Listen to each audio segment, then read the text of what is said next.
मेरे प्यारे भाइयों एवं बहनों, गायत्री ऑनलाइन क्लासेस में आपका स्वागत है। मैं आपका बड़ा भाई रंजीत। उम्मीद करता हूं कि आप लोग स्वस्थ होंगे, मस्त होंगे और अपने पढ़ाई में लगे होंगे। आज हम लोग पढ़ने वाले हैं प्रकाश वर्ष। प्रकाश वर्ष के बारे में, लाइट ईयर। प्रकाश वर्ष क्या होता है?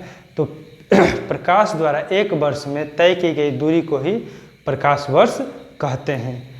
प्रकाश द्वारा एक वर्ष में तय की गई दूरी को ही क्या कहते हैं? प्रकाश वर्ष कहते हैं। प्रकाश वर्ष जो है किसका मात्रक है? तो प्रकाश वर्ष दूरी का मात्रक है। प्रकाश वर्ष किसको मापता है? दूरी को मापता है। आइए हम लोग पढ़ते हैं प्रकाश वर्ष। प्रकाश द्वारा एक वर्ष में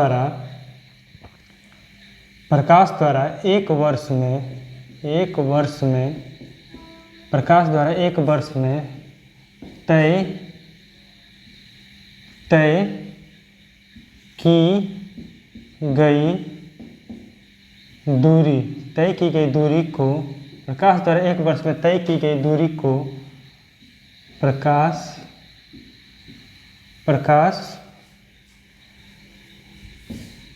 दूरी को प्रकाश वर्ष कहते हैं।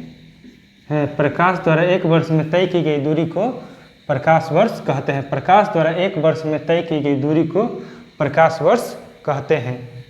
प्रकाश वर्ष, ये देखिएगा ध्यान से, प्रकाश वर्ष जो होता है ये नहीं कि वर्ष देख के आप ये बता दीजिए कि समय का मात्रक है। ये समय को नहीं न मापता है, ये किसको मापता है?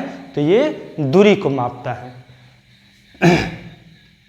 प्रकाश वर्ष दूरी का मात्रक है। प्रकाश वर्ष किसका मात्रक है? दूरी का मात्रक है। प्रकाश वर्ष क्या मापता है? तो दूरी को मापता है। प्रकाश वर्ष क्या है? तो प्रकाश द्वारा एक वर्ष में तय की गई दूरी को ही क्या कहते हैं? प्रकाश वर्ष कहते हैं। प्रकाश वर्ष एक प्रकाश वर्ष बराबर कितना होता है? एक प्रकाश वर्ष बराबर होता है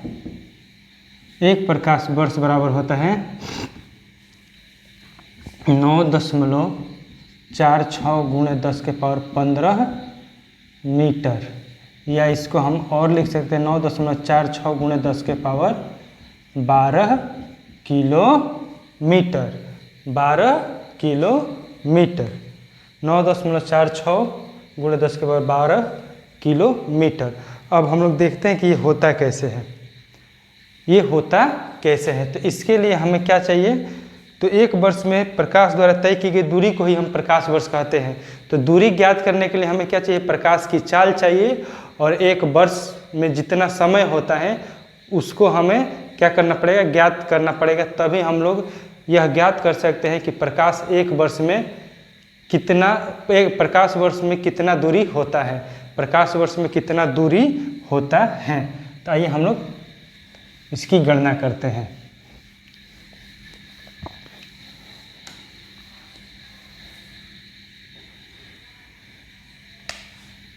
मेरे प्यारे भाई, चूंकि हम जानते हैं कि निर्वात में प्रकाश की चाल कितना होता है मेरे प्यारे भाई? 3 गुणे 10 के पावर 8 मीटर प्रति सेकेंड। निर्वात में प्रकाश की चाल कितना होता है? 3 गुणे 10 के पावर 8 मीटर प्रति सेकेंड। और समय हमें कितना दिया है? समय दिया है कितना बताइए? समय दिया है हमें 1 वर्ष। एक वर्ष में कितना होता है? 365 दिन प्लस 6 घंटा। 365 दिन प्लस 6 घंटा क्या होता है मेरे प्यारे भाइयों? 365 दिन प्लस 6 घंटा। एक वर्ष में, एक सामान्य वर्ष में कितना होता है? 365 दिन और 6 घंटा होता है। लेकिन यही 6 घंटा 4 वर्षों में 24 घंटा हो जाता है। 24 घंटा मतलब एक दिन। 24 घंटा बराबर कितना हो जाता है, एक दिन। तो वही जिसमें 24 घंटा हो जाता है वो एक दिन बढ़ जाता है, तो ऐसे वर्षों को हम लीप ईयर वर्ष कहते हैं। उसमें जो फरवरी होता है कितना दिनों का हो जाता है, 28 दिन के बदले 29 दिनों का होता है। तो ऐसे वर्ष जिसमें फरवरी 29 दिन का होता है उसे हम लीप ईयर वर्ष कहते हैं। ऐसे जो होता है 4 वर्षों में आते रहते हैं। ऐसे वर्ष कितने वर्षों में आते रहते हैं, 4 वर्षों में आते रहते हैं। तब इसको भी हम लोग क्या करेंगे, घंटा में बदल देंगे। क्या बदलेंगे मेरे प्यारे भाई बताइए, 365 दिन। घंटा में बदलने के लिए 24 हम क्या करेंगे, गुणा करेंगे, तो ये क्या बदल गया, घंटा। अब प्लस 6 घंटा। आइए इसको हम गुणा करते हैं, 365 गुणे 24। 6 पंचों का 20 के 0 हाथ में 2, 6 चौका 24, 2 26 के 6 हाथ में 2, 4 3 12, 2 14, 5 दूनी 10 के 0 हाथ में 1, 6 दूनी 12, 1 13 के 3 हाथ में 1, 3 दूनी 6 1 7। बताइए कितना होगा, 0 6 7 8, मतलब 8760 घंटा प्लस ये कितना 6 घंटा। कितना होगा मेरे प्यारे भाई बताइए, कुल हो जाएगा 8766 घंटा। पूरा एक वर्ष में कितना घंटा होता है, तो 8766 घंटा होते हैं। 8766 घंटा होता है। लेकिन हमें क्या चाहिए, सेकंड में समय को चाहिए। तो इसके लिए हमें क्या करेंगे, सेकंड में बदलने के लिए मिनट में बदलेंगे। तो 8 गुणे क्या हो गया, 60 से मिनट हो गया। ये क्या हो गया मेरे प्यारे भाई बताइए, मिनट। ये क्या हो गया, मिनट। ये क्या हो गया, मिनट हो गया। अब सेकंड में बदलने के लिए हम क्या करेंगे, सेकंड में बदलने के लिए क्या करेंगे बताइए। सेकंड में बदलने के लिए हमें फिर 60 से क्या करना पड़ेगा, इसमें गुणा करना पड़ेगा। तो 60 से हम लोग क्या करेंगे, इसमें गुणा करेंगे। क्या करेंगे मेरे प्यारे भाइयों बताइए, इसमें हम लोग 60 से गुणा करेंगे। तो गुणा करते हैं हम लोग, इसको मिटाते हैं।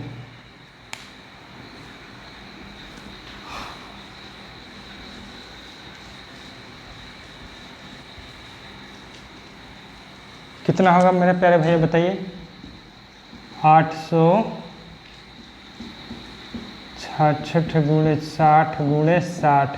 ये क्या हो गया मेरे प्यारे भैया, सेकंड हो गया। ये क्या हो गया, सेकंड हो गया। अब इसको हम लोग गुणा करेंगे तो कितना होगा, 8 7 गुणे 6 के लिए 3600 सेकेंड। और फिर इसको हम गुणा करते हैं तो कितना आता है, 8 7 66 में 36 से गुणा करते हैं तो कितना होगा, 6 के लिए 36 के 6 हाथ में 3, 6 के लिए 36 7 39 के 9 हाथ में 3, 7 6 42 3 45 के 5 हाथ में 4 और 6 48 4 52, 36 18 के 8 हाथ में 1, 36 18 के 19 के 9 हाथ में 1, 17 के 21 1 22 के 2 हाथ में 2 और 3 के 24 है 2 26। कितना होगा मेरे प्यारे भाई, 6 9 और 17 के 7 हाथ में 1, 9 5 14 1 15 के 5 हाथ में 1, 4 1 5, ये कितना हो जाएगा, 6 5 11 के 1।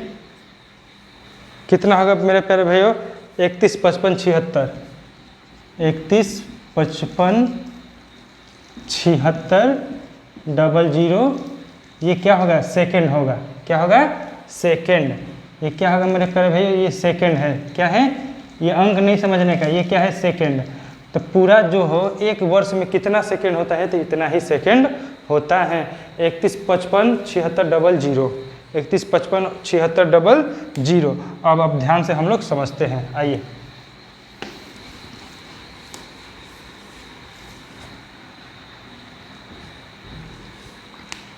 एक प्रकाश वर्ष बराबर कितना होगा, एक प्रकाश वर्ष बराबर क्या होगा, चाल गुणे समय। लेकिन किसका चाल, प्रकाश का चाल। प्रकाश का चाल गुणे समय। कितना है समय, समय जो है कितना है, एक वर्ष। समय कितना है, एक वर्ष। तो 3 गुणे 10 के पावर 8 मीटर प्रति सेकंड। मीटर प्रति सेकंड को हम ऐसे भी लिखें, मीटर प्रति सेकंड गुणे समय कितना है, एक वर्ष। एक वर्ष में कितना सेकंड हम लोग निकाले हैं, 31 55 76 00 सेकंड, सेकंड से सेकंड कैंसिल हो गया। अब हम लोग इसको क्या करेंगे, गुणा करेंगे। 6 18 के 8 हाथ में 1, 7 का 21, 22 के 2 हाथ में 2, 3 5 15, 1 16 के 6 हाथ में 1, 3 5 15, ध्यान समझिए। 6 18 के 8 हाथ में 1, 7 का 21, 1 22 हाथ में 2, 3 5 15, 2 17 के 7 हाथ में 1, 3 5 15, 1 16 के 6 हाथ में 1, 3 1 3 1 4 और 3 का 9, कितना जीरो, 2 जीरो और गुण है 10 के पावर 8 मीटर, इतना हो गया। लेकिन ये जो है वैज्ञानिक पद्धति के रूप में नहीं है, ये अंक जो है वैज्ञानिक पद्धति के रूप में नहीं है, तो इसको वैज्ञानिक पद्धति के रूप में हम लोग क्या करेंगे, लिखेंगे। तो ध्यान से समझिए, बाएं से वैज्ञानिक पद्धति के रूप में लिखने के लिए आपको एक अंक के बाद दशमलव लगाना होता है। अब ध्यान से समझिए कि जब आप दाहिने से बाएं तरफ जाइएगा तो यहाँ जो होगा 10 का पावर 1 अंक बाएं तरफ, एक अंक बाएं तरफ जाइएगा तो 10 के पावर 1 हो जाएगा। 2 अंक के बाद दशमलव बैठाइएगा तो 10 के पावर 2, 3 अंक के बाद बैठाइएगा तो 10 के पावर 3, तो हमें 1 अंक के बाद ऐसे ही। अब मान लीजिए कि इधर से आप इधर जाइएगा तो दशमलव जो 10 के पावर घात जो होता है वो क्या होता है, घटता है। अब ध्यान से देखिए, हमें इधर जाना है तो कितना अंक जाना है, 1 2 3 4 5 6 7, 7 अंक के बाद हम लोग को जाना है तो 9.46 7 2 8 00 गुणे 10 के पावर कितना 7 गुणे 10 के पावर 8 मीटर, 10 के पावर 8 मीटर, 10 के पावर 8 मीटर। अब हम ये आधार बराबर तो घात क्या हो जाएगा, जुड़ जाएगा। तो हम लोग ये 2 अंक तक ज़्यादा नहीं लेंगे, हम लोग 2 अंक तक ले लेते हैं। 9.46 गुणे 10 के पावर 8 7 15, आधार बराबर रहता है तो घात क्या होता है, जुड़ जाता है। आधार बराबर रहता है तो घात क्या होता है, जुड़ जाता है। तो एक प्रकाश वर्ष बराबर कितना होता है, 9.46 गुणे 10 के पावर 15 मीटर। अब हम भागा देंगे, मान लीजिए किस में देंगे, और मान लीजिए कि इसमें हम क्या करते हैं 1000 से भाग देंगे तो यही मीटर किस में बदल जाएगा, यही कितना हो जाएगा 9.46 गुणे 10 के पावर, भागा देंगे 1000 से, मतलब 10 के पावर 3 से भागा देंगे तो ये क्या हो जाएगा 10 के पावर 12 मीटर, 12 किलोमीटर, 10 के पावर 12 किलोमीटर हो जाएगा, 10 के पावर 12 किलोमीटर हो जाएगा। वैज्ञानिक पद्धति क्या होता है मेरे प्यारे भाई, मान लीजिए 0.00789 दे दिया, आपको कहे कि वैज्ञानिक पद्धति के रूप में लिखे, तो आप किधर जा रहे हैं, बाएं से दाएं जा रहे हैं, बाएं से दाएं जा रहे हैं। एक अंक के बाद हमें क्या लगाना है, दशमलव लगाना है, तो यहाँ लगाएंगे 7.89 गुणे 10 के पावर। अब देखिए कितना हो जाए, आप किधर से जा रहे हैं, आप जा रहे हैं बाएं से दाएं जा रहे हैं, तो कितना अंक गए हैं 1 2 3, तो यहाँ 10 के पावर माइनस क्या हो जाएगा 3 हो जाएगा। लेकिन ऐसे ही आपको इसको लिखने के लिए कह दिया जाए कि वैज्ञानिक पद्धति के रूप में लिखिए, वैज्ञानिक पद्धति के रूप में लिखिए, तो इसको हम ऐसे लिख सकते हैं क्या, 1 2 3 4 5, एक अंक के बाद दशमलव लगाते हैं तो 7.8636 गुणे 10 के पावर कितना होगा 1 2 3 4 5, 10 के पावर कितना हो जाएगा 5 हो जाएगा। मतलब आप दाहिने से बाएं तरफ जाइएगा तो पावर जो होगा प्लस में होगा, लेकिन दशमलव को लेके जाइएगा तो पावर क्या होगा प्लस में। मान लीजिए कि यहाँ दशमलव है, यहाँ 0 दशमलव है, तो आप यहाँ से दाहिने से बाएं तरफ जाइएगा तो दशमलव 10 का पावर जो होगा प्लस में होगा, लेकिन वही जब आप बाएं से दाहिने की तरफ जाइएगा तो 10 का पावर क्या होगा माइनस में होगा, 10 के पावर किस में होगा माइनस में होगा। उम्मीद कर रहे हैं कि आप लोगों को बेहतरीन ढंग से समझ में आ रहा होगा। जब आप दाहिने से बाएं तरफ जाइएगा, जब दाहिने से बाएं तरफ जाइएगा तो पावर क्या होगा, दशमलव को लेकर दाहिने से बाएं तरफ लेके जाइएगा तो मेरे प्यारे भाइयों 10 का पावर जो होगा जुड़ेगा, लेकिन वही आप बाएं से दाहिने तरफ जाइएगा तो 10 का पावर क्या होगा, घटेगा। 10 का पावर जो होगा वो माइनस में होता चला जाएगा, 10 के पावर माइनस में होता चला जाएगा। उम्मीद कर रहे हैं कि आप लोगों को बेहतरीन ढंग से समझ में आ रहा होगा। आगे हम लोग देखते हैं।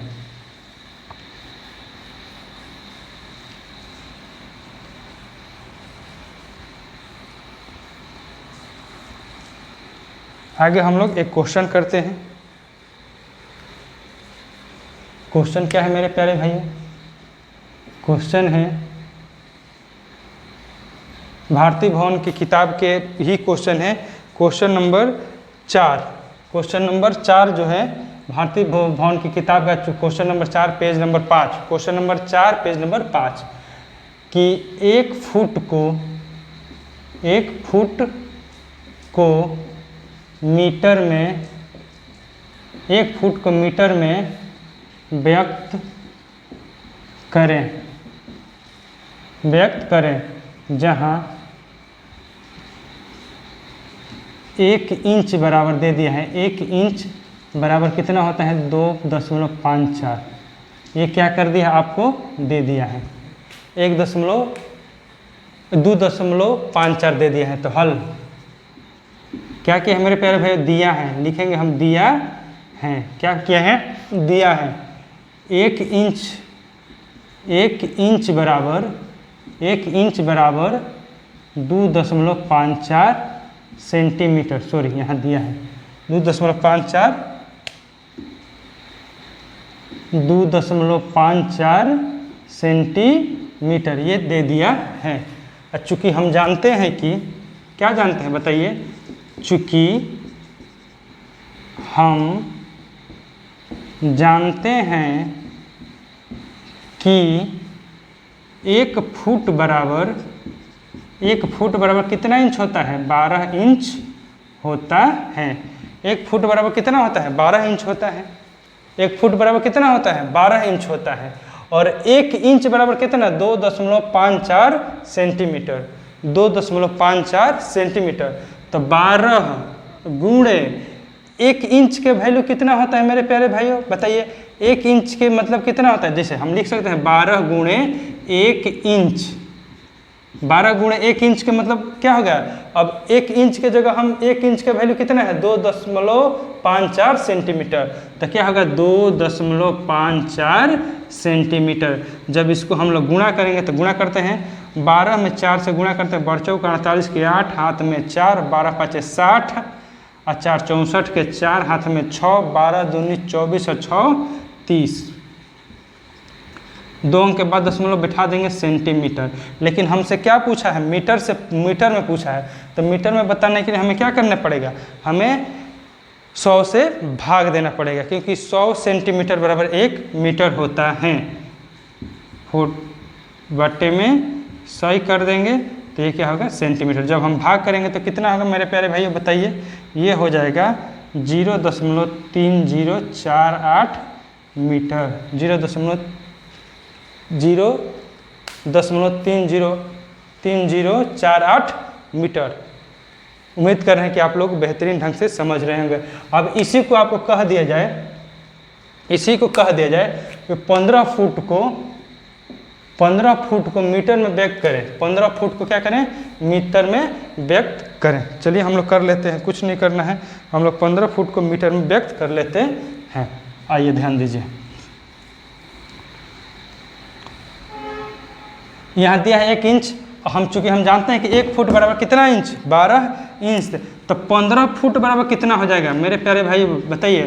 15 फुट बराबर 1 इंच, 1 फुट बराबर 12 इंच। तो 15 फुट बराबर क्या करेंगे, इसमें 15 गुणे 12 इंच हो जाएगा। जैसे यहाँ 1 में किसे 15 से गुणा कर रहे हैं, इसी प्रकार से 12 में भी कितना गुणा करना, 15 से गुणा करना पड़ेगा। अब आइए गुणा करेंगे तो कितना, 15 में 12 से गुणा करेंगे तो 15 बड़ा 180 इंच हो गया। 180 इंच हो गया। अब 1 इंच का वैल्यू कितना होता है मेरे प्यारे भाइयों बताइए। 1 इंच का वैल्यू होता है 2.54 सेंटीमीटर।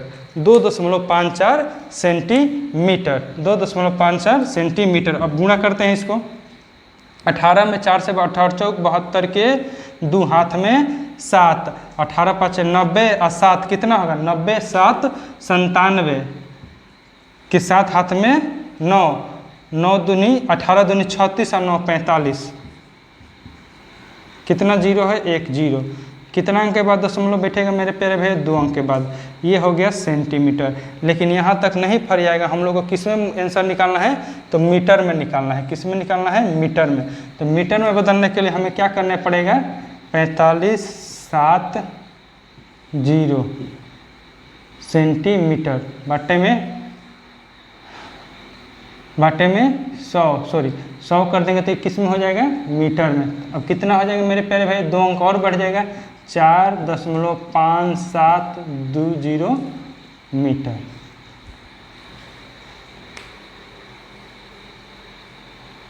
कोई दिक्कत नहीं है, कोई दिक्कत नहीं है। उम्मीद कर रहे हैं कि आप लोगों को बेहतरीन ढंग से ये समझ में आ रहा होगा, कहीं गलती नहीं ना की है। 18 चौक 72 के 2 हाथ में 7, 18 5 90 और 90 और 7 97 हाथ में 9, 9 दूनी 18, 18 दूनी 36 और 9 18 दूनी 36 और 9 45। उम्मीद कर रहे हैं कि आप लोगों को बेहतरीन ढंग से समझ में आ रहा होगा। आप लोग ये कमेंट करके बताइएगा।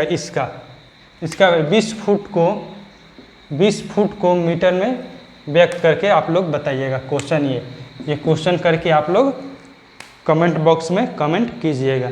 आगे हम लोग देखते हैं।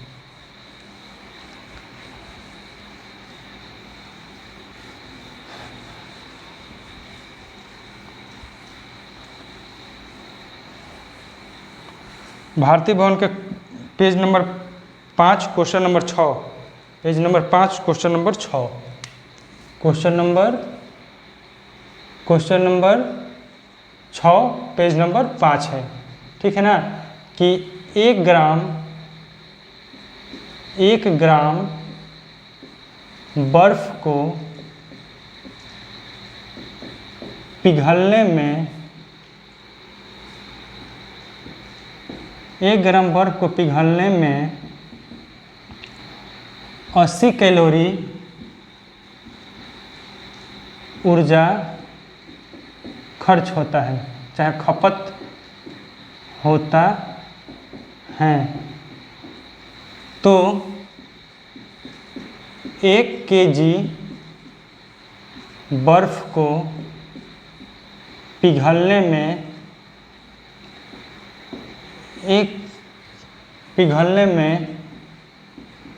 कितने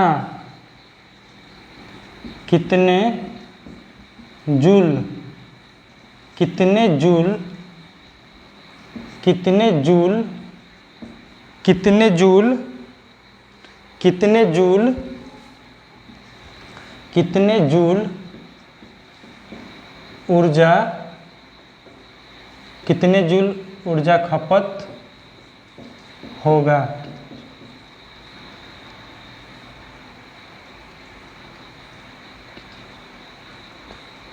कितने जूल ऊर्जा की खपत होगी। जहाँ ऐसे करके दिया है आपको कि 1 कैलोरी बराबर 1 कैलोरी बराबर दिया है आपका क्वेश्चन। 1 कैलोरी बराबर 4.186 जूल, 186 जूल। ये क्वेश्चन हमको क्या कर दिए हैं, दे दिया है। आइए हम लोग इसको करते हैं हल, लिख लेंगे। दिया है 1 कैलोरी बराबर 4.186 जूल, 4.186 जूल, 186 जूल। तथा साथ ही दिया है कि 1 ग्राम बर्फ को पिघलने में 1 ग्राम बर्फ को पिघलने में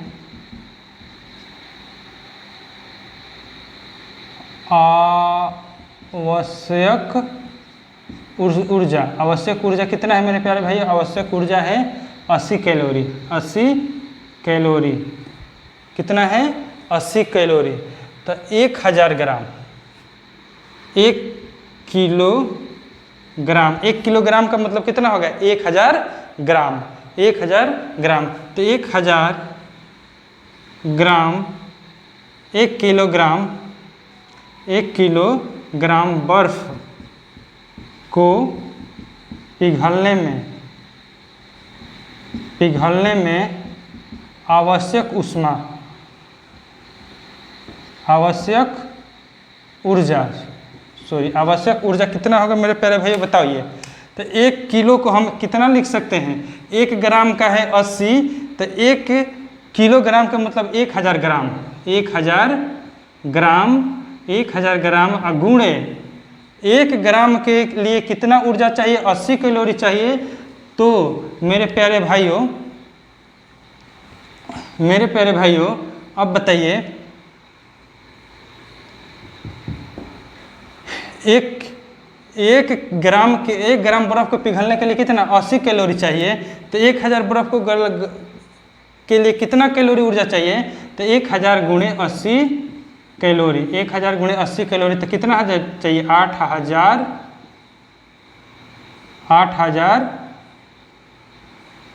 इकाई दहाई सैकड़ा हजार 10,000, 80,000 कैलोरी ऊष्मा की क्या होगी? आवश्यकता होगी। 80,000 कैलोरी ऊष्मा की क्या होगी? आवश्यकता होगी। 1 कैलोरी का मान कितना है? 4.186 जूल। तो इसमें हम किससे गुणा कर देंगे? 840 गुणे 4.186 जूल हो जाएगा, 186 जूल हो जाएगा, क्योंकि 1 कैलोरी का वैल्यू कितना होता है? 4.186 जूल होता है। तो इसी प्रकार से तो 80,000 कैलोरी का वैल्यू कितना होगा? तो इसमें हम क्या कर देंगे? गुणा कर देंगे। तो अब गुणा करते हैं, कितना होगा बताइए मेरे प्यारे भाइयों। यहाँ करते हैं, गुणा करेंगे तो कितना होगा बताइए। 8 में 8, 6 का 48 के 8, हाथ में 4, 8 है 64, 64 4, 64 4 68 के 8, हाथ में 6, 8 6 14 के 4, हाथ में 1, और चौका 32 1 33, 32 1 33 कितना होगा? 32 1 33 होगा। कितना होगा मेरे प्यारे भाई? 33। अब कितना अंक बैठेगा यहाँ? 1 2 3 4, 1 2 3 4। कितना अंक के बाद दशमलव बैठेगा मेरे प्यारे भैया? 1 2 3, 3 अंक के बाद दशमलव बैठा देते हैं। 3 अंक के बाद दशमलव हम क्या करते हैं? बैठाते हैं। इतना हमारा क्या होगा? जूल होगा। लेकिन ये भी वैज्ञानिक पद्धति के रूप में नहीं है। इसको वैज्ञानिक पद्धति के रूप में लिखने के लिए हमें क्या करना पड़ेगा? 1 अंक के बाद दशमलव को क्या करना पड़ेगा? बैठाना पड़ेगा। तो कहाँ कितना अंक बैठा रहे हैं? 1 2 3 4 5, मतलब 3.3 488 0 कितने? 1 2 3 4 5 गुणे 10 के पावर 5 जूल हो गया। अब इसको भी हमें 2 अंक तक रख सकते हैं या 3 अंक तक रख सकते हैं। तो इसमें क्या होता है? वैज्ञानिक पद्धति के अनुसार जिस अंक तक को आपको रखना है उसके आगे वाला अंक को देखना है। जैसे आपको 2 अंक तक रखना है तो आप आगे वाला अंक देखिए। ये अंक जो है यदि 5 या 5 से ज़्यादा है तो ये वाला अंक जो होगा वो एक जोड़ कर लिखेंगे। जैसे ये 4 है तो क्या लिखेंगे? 5 लिखेंगे। और यहाँ तक आपको ही रखना है तो आप क्या करेंगे? इस वाले अंक को क्या करेंगे? देखेंगे। यदि ये अंक 5 या 5 से अधिक है तो इसको हम क्या लिख दें? 3 जो है उसको हम 3 जो है इसको बढ़ा के हम 4 लिखेंगे। इसको बढ़ा के हम क्या लिखेंगे? 4 लिखेंगे। जैसे मेरे प्यारे भाई इसको ध्यान से देखिए। तो अब यहाँ क्या है? हम 2 अंक लेते हैं तो यहाँ इसके बाद वाला अंक जो है वो क्या है? इसके बाद वाला अंक जो है 5 या 5 से अधिक है तो इसको हम लोग कैसे लिखें? 3.35 8, मतलब ये 4 के जगह क्या हो जाएगा? 5 हो जाएगा। और ये 2 खत्म, गुणे 10 के पावर 5 जूल, गुणे 10 के पावर 5 जूल। नहीं समझ में आ रहा है? फिर से एक बार समझाने की कोशिश कर रहा हूँ। जैसे 3 आपको यहाँ है और आपको मान लीजिए कि यहाँ मान लीजिए कि है, आपको क्या करना है? आपको 2 ही अंक लेना है, 2 ही अंक तक लिखना है। तो आप क्या करेंगे, इन दोनों को हटाना है, 2 ही अंक रखना है। तो इन दोनों अंक को रखने के लिए वैज्ञानिक पद्धति के अनुसार अब आप देखेंगे इसके बाद वाला अंक, यदि इसके बाद वाला अंक 5 या 5 से अधिक है तो ये जो 6 है क्या लिख देंगे, 7 लिख देंगे। तो ये क्या हो जाएगा, ये लगभग ये बराबर हो जाएगा। उम्मीद कर रहे हैं कि आप लोग को बेहतरीन ढंग से ये समझ में आ रहा होगा, बेहतरीन ढंग से समझ में आ रहा होगा। तो मिलते हैं नेक्स्ट वीडियो में, तब तक के लिए धन्यवाद।